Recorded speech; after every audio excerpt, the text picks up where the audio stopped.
Did you watch any? You and I haven't had a chance to sit down and talk about what movies we've watched in the past couple of weeks. So did you watch any good movies? Yeah, definitely. Like I know leading up to Christmas, I watching a lot of Christmas movies. But other than that, watched The Equalizer. I'll start with that. That Denzel Washington Right. kind of action movie. The poster that looks like it should be like The Spirit or because the poster. Actually, yeah, you're right. You catch that fish yet? Their book. Oh, yeah, he did. It's a happy ending. Not exactly. The old man met his greatest adversary just when he thought that part of his life was over. Why didn't he just let the fish go? Old man's got to be the old man, fish has got to be the fish. Got to be who you are in this world, right? No matter what.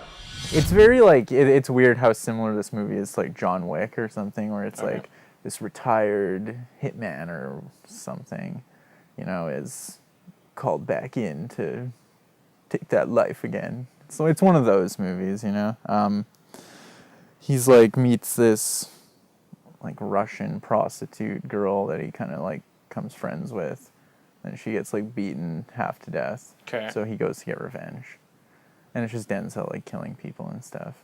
It was cool. It had really cool like scenes. Had this thing he would like go into a room and like time himself on how much time he would need to like kill everyone in the room. So it'd be like 14 seconds in his Why brain. would you do that? I guess just like you have 14 seconds to kill these guys or they're going to kill you kind of thing. Like that's the time you have, and he would just like get it done. Right. And it was really cool, like very stylized, like some really crazy slow motion, really violent. So I like those parts. The movie didn't offer anything like new or original. And it wasn't as good as John Wick, but it was okay. If you like watching Denzel just like murdering people, then, it's pretty good. Good performance. What's it called again? The Equalizer. The Equalizer, right. I mean about a girl. 16 seconds. Afraid to make a single sound. Afraid I will never find a way out. So here I am and I will not run. 19 seconds. I remember seeing posters and trailers for it, and I was like, Yeah. Like, there's one scene that's, like, one of those scenes where if it was, like, you were making a top 20 of your favorite scenes of the year, it would be on there. Okay. But the movie itself wasn't that great. But, yeah. What about you? I rewatched In Bruges. Oh, fuck, yeah. Why did you murder someone, Raymond? For money. Who did you murder for money, Raymond? You, Father. After I killed them, I walked home to await instructions. Get to Bruges. Bruges. Bruges? Where's that? It's in Belgium.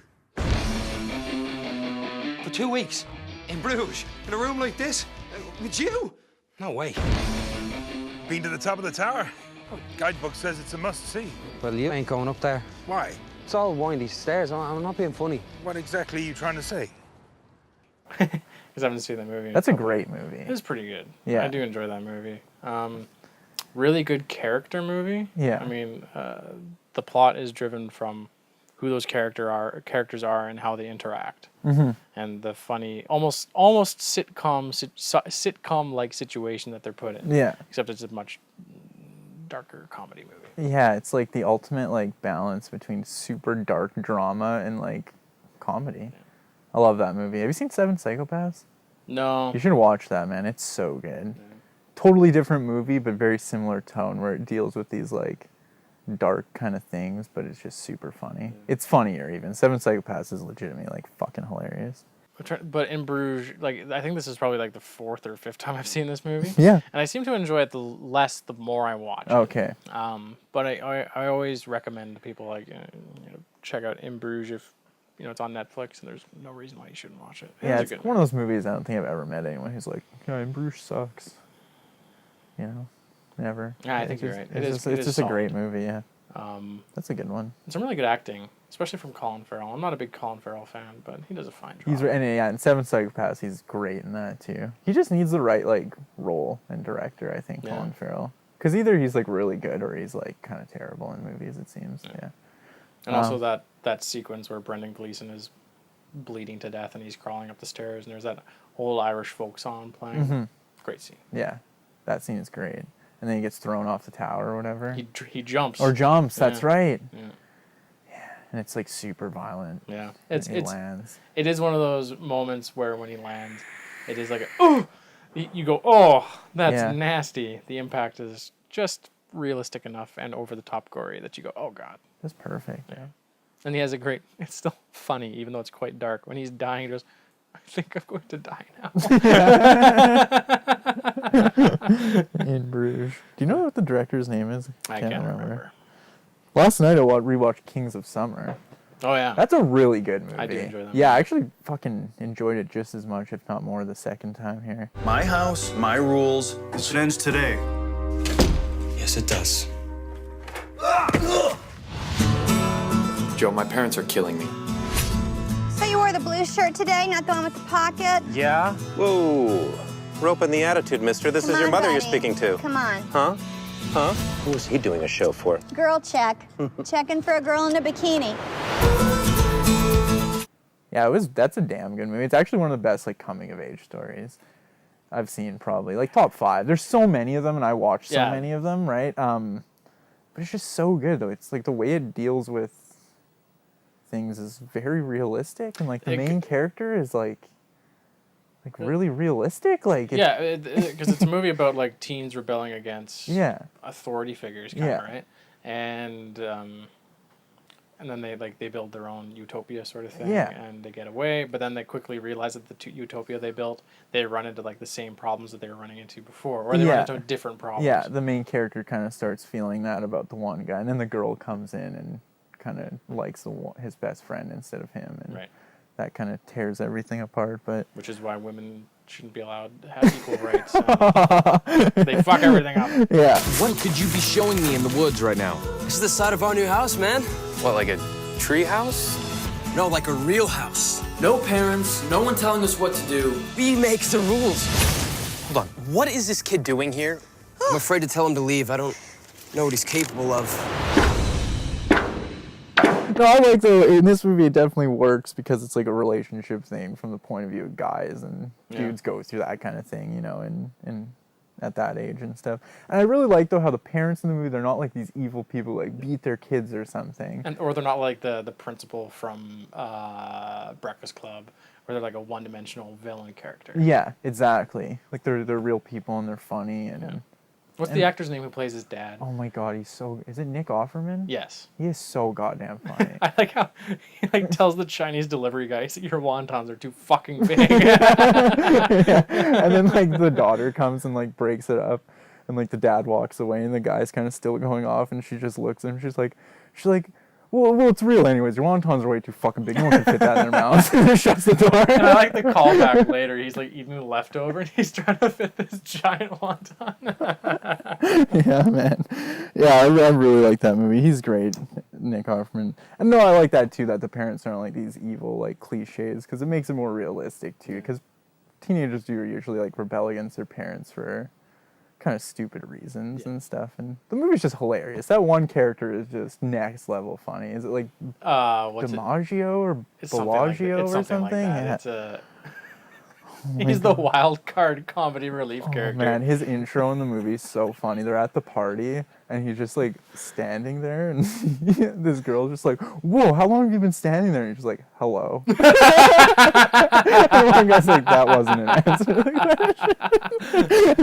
I also really like the opening sequence of that movie. He's like riding his bike to school, and he drops the birdhouse that he and made. then, like the name comes up, and like the bird lands on it, right? Yeah. It was a really nice little visual that kind of sets up the rest of the movie, which is something that he made it was subpar. Like he got a bad grade on the birdhouse, right? He shows up and the teacher's like, "This was due last week. It's the last day. It's like we're done school. We're playing hangman on the chessboard." And he's just like, "Oh." But then like it's the birdhouse that wasn't good enough. A bird still lands on it. Yeah. Which is like kind of like a visual image to say that it is good enough. Yeah. That's what kind of like yeah, that. you're right. The movie's definitely deeper than, I hate using that term, but it's got more like layers to it and stuff than like a normal like teen comedy for sure.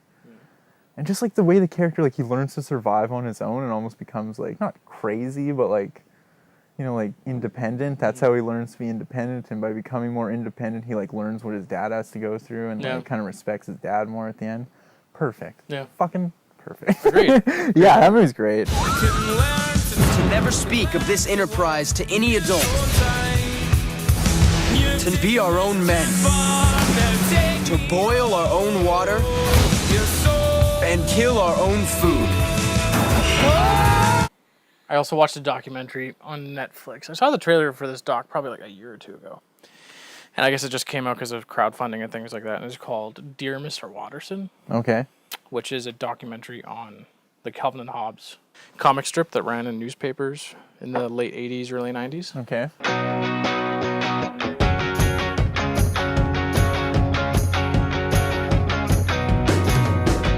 If I actually met someone who had never read Calvin and Hobbes, I would immediately just go to my desk, pull a book off, and say, here, take this. This will change your life. I've never met anyone who doesn't like Calvin and Hobbes. I can't say that about any other strip. My initial impression when I saw him was the guy's making it harder for the rest of us. Here was a strip that was much better drawn than anything in the papers, that had a really fresh perspective. It just took off. You know Calvin and Hobbes?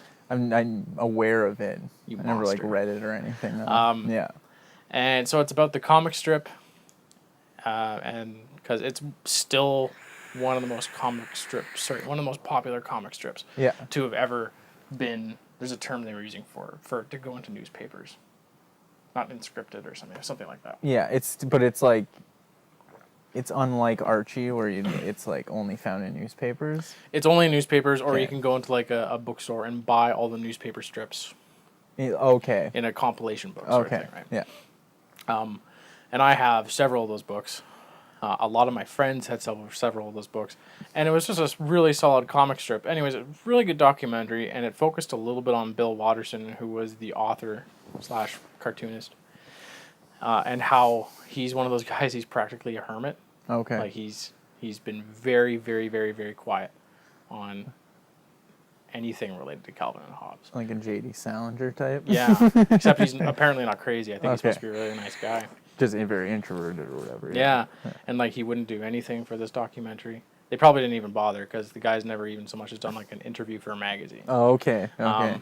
The people he did speak to, he told them that it was like, I just don't want fame. I just want to make cartoons. Yeah. And I don't want fame to come to me and influence me and change the way I make my cartoons. Oh, okay. And he was also like, he's the only, like, Calvin and Hobbes is the only cartoon that you can't go out and buy like a Calvin figurine or a Hobbes figurine. He never sold the rights to anything. Yeah. Nothing. Just. Yeah, and then there's like Peanuts on the other hand that they're like, it's like you can buy like anything. Yeah. Anything with Snoopy on it. Yeah, or anything like Archie figures and stuff like that. Yeah. Has there ever been a character who was more built for licensing than Hobbes? I was making these, and he was not. He was essentially throwing down the gauntlet and said, look, we've lost something from the early part of the 20th century. There we go. It was a really good documentary. My girlfriend, who never read Calvin and Hobbes, she really enjoyed it. And she's like, I'm going to have to start reading Calvin and Hobbes now. Nice. So it's just a good documentary regardless of if you're interested in it. It's on Netflix, so check it out. Like Jodorowsky's Doom or whatever. Yeah. You should call it Doom. Dune, yeah. Not Doom. That honestly, probably if I made like a top 10 list of my favorite movies of the year, that'd be on it. Yeah. That was really Me too. fucking I think I good. really like that. Like just, movies you almost sometimes have to gauge by just like your interest level when you're watching it and how entertained you are. Like I was just into that movie the whole time, like laughing, feeling bad for people. I just love that. It was great. No, that sounds good. It's on Netflix, you said? It's on Netflix. Oh, nice. Dear Mr. Watterson. I think I might have seen that actually going through Netflix last night. What else did I watch? So I brought up Equalizer, Kings of Summer. Oh, I watched The Interview. The Seth Rogen James Franco movie that everyone's like losing their shit over and stuff. Every night, millions of people watch our show. I just want to cover actual news, not Nicki Minaj's vagina fucking flopping out at the Grammys. You don't like that brown sugar? Has nothing to do with brown sugar. Aaron, look at this. Kim Jong-un wants to do an interview with Dave Skylark? He's a fan. Look at this butt fuck. If that ain't a real story, what is? Okay, let's fucking do it. We're going to North Korea! And I honestly thought it was fucking hilarious. Like, so goddamn funny. Like, I don't know how more people haven't thought this movie just, like, next level funny. Like, there was... Okay, I'm really starting to, like, appreciate more, like my favorite still is probably, like, banter humor, where it's just, like, characters talking to each other and it's funny. And Seth Rogen and those guys have always been good at that. But this movie has really good, like, visual humor where it's just like not even characters talking, like things just happen. You know what I mean? And it has like the best like usage of like Lord of the Rings references I've ever seen in a comedy. Like the whole time James Franco's like telling Seth Rogen, it's not even a spoiler, like you're my Sam to my Frodo, right? And this one time they're having a fight and James Franco's like, you're not Sam, you know, you're fucking Boromir. Like, oh, it was the best thing ever. I laughed so hard. You're fucking Boromir. That just, like, that made the movie good. But really funny. It was, like, not smart, but it was, like, a little more clever than most of their movies. The guy who played Kim Jong-un was, like, spot on. Like, so goddamn funny, man. The CIA would love it if you could take him out. Take him out. Like for drinks? Like to dinner? Take him out in the town? No, take him out. You want us to kill the leader of North Korea? Yes. Hello, North Korea! We might die, but we'd be total dickheads if we didn't do this. Yeah, I definitely recommend it. Actually, had some really cool like action scenes, and it was super gory. It was weird. Where did you watch it? I rented it on Xbox Video. Okay. But you could download it. Oh, that's right. Yeah, you can rent it on Netflix or rent it on YouTube too. YouTube and I think there's a few other things. But it hasn't really got a theater release. Is that right? No, in the States it's in select theaters. Okay. Yeah, I don't think in Canada. I think only video on demand in Canada, and it's only available in the States and Canada. Right. They haven't distributed it other places, but I'll probably check it out. It was really funny, man. It definitely was. Yeah. Because it was Christmas time, we watched Fred Claus at my girlfriend's like family's house. Is that Vince Vaughn movie? And Paul Giamatti. Oh, and whenever Paul I see Giamatti, I man. really like Paul Giamatti. I really do like him. And I felt so bad for him in this movie. I was like, he needs... This guy needs like a solid leading He role. does, because this movie fucking sucked. Aw. It was terrible. I can't think, like, there was, like... there were so many unfunny moments, and, like, the soundscape for this movie was, like, Looney Tunes sound effects. Like, they get into a fight and someone bites someone else's hand. Yeah. And it's, like, the cartoon crunch sound effect. Yeah, yeah. And I'm like... This is a movie, not a cartoon. And there's like some really lame like setups. Like there's these midgets, little people playing elves, and they're supposed to be like the what are they called? Like the special service for the president. You know, they wear the black suits. Yeah, and it's the Secret Service or and whatever. they talk under their wrists all the time. Yeah. Is that the Secret Service? Yeah, the Secret Service. Thank you. And you know, Vince Vaughn keeps running into them, and they keep like fighting him, and it's so unfunny. Yeah. It's like I'm like this is painful, Mhm. and like I don't know, like nobody in the room was laughing, so I'm like why are we watching this? Yeah. And no one's laughing. This is terrible. Why are we watching it? his head elf is he's not a little person midget actor. But they just did a face replacement onto a little person. Remember the lawyer from Arrested Development? Not the Fonz lawyer. Not the old lawyer with the gray hair that the family has. It's the other lawyer that has like the glasses and he's super straight all the time. Okay, yeah. I know who you mean actually, yeah. He plays the head elf. Oh, and there were okay. so many obvious face replacements. I was like, oh my God, that looks terrible. And then they try to wrap up the story and try to convince you that the movie had a heart by like by there's this scene where like they barely were able to get presents to all the kids on Christmas. They just barely made it, and then they're all watching like this sequence of using like magic Santa power, watching all these kids around the world opening up their presents. So they're playing Silent Night over this, and I'm like, so there's literally like dozens of elves, Paul Giamatti and Vince Vaughn watching little kids through it. That sounds super creepy. It was super creepy. I was like, this is weird.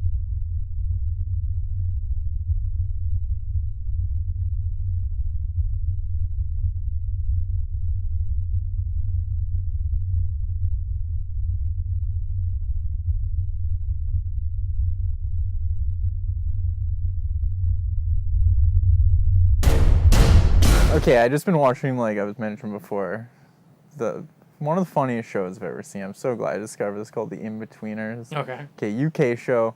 Best way for me to describe it would be like as if Superbad was about four UK kids, like 17 years old, just trying to get laid and have sex, like 4 virgins. It's just so funny.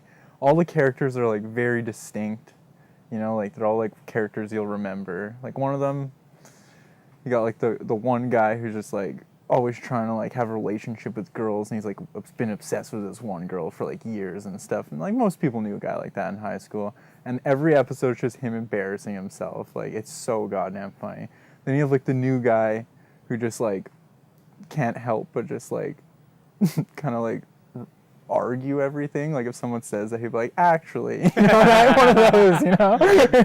Then you have the one guy who just like everything he says is a complete lie, and it's just so goddamn funny. Like, oh, what'd you do this weekend? I went to my cousin's wedding and just had an orgy, you know. And then like none of them buy it. And man, it's just like, yeah, every episode is just them dealing with different kind of high school stuff. And apparently it's got super popular in the UK. They did 3 seasons and then kind of thought it ran its course. Then there was so much demand for it, they did like a movie. Okay. And the first movie, it's super funny too, like just amazingly funny. And then there's a second movie that came out this year, and it's super funny too. Like the series is from 2008, so around 2008 to 2010. Then they did a movie in 2011, and then now they did a movie in 2014. Oh wow. And like they're playing 17, 18-year-old kids, and like the actors, one of them's 31 now, but they like look 18. It's so weird, man. Yeah. And it's just awesome, like we're Canadians, so we have our own kind of like terms and stuff we use. Like their terms for shit is so funny. Like, instead of being like, oh, that girl's so hot, they'll be like, oh, that girl's so fit. She's so fit. It's so good. Like all the different terms they have for like pussy, it's like ridiculous. Like it is so funny, man. Like gash, clunge, minge, like just like beef curtains in there or something. yeah, man. They like say, and it's one of those shows because it's UK. They could say whatever, do whatever. So goddamn funny. And the kids, it's the closest I've ever heard to like 17-year-olds actually talking like 17-year-olds. Like just everything they say is just vulgar, stupid, uninformed. Yeah. Yeah, man, like it skyrocketed up there. It's like one of my favorite shows. You know, like when you burn through 3 seasons in like 2 or 3 days, and then you like watch both sick. movies in like 2 nights, and you're like, why is it over? It's so good. No, I've never done that. No, eh? I'm not that crazy. No, I'm not.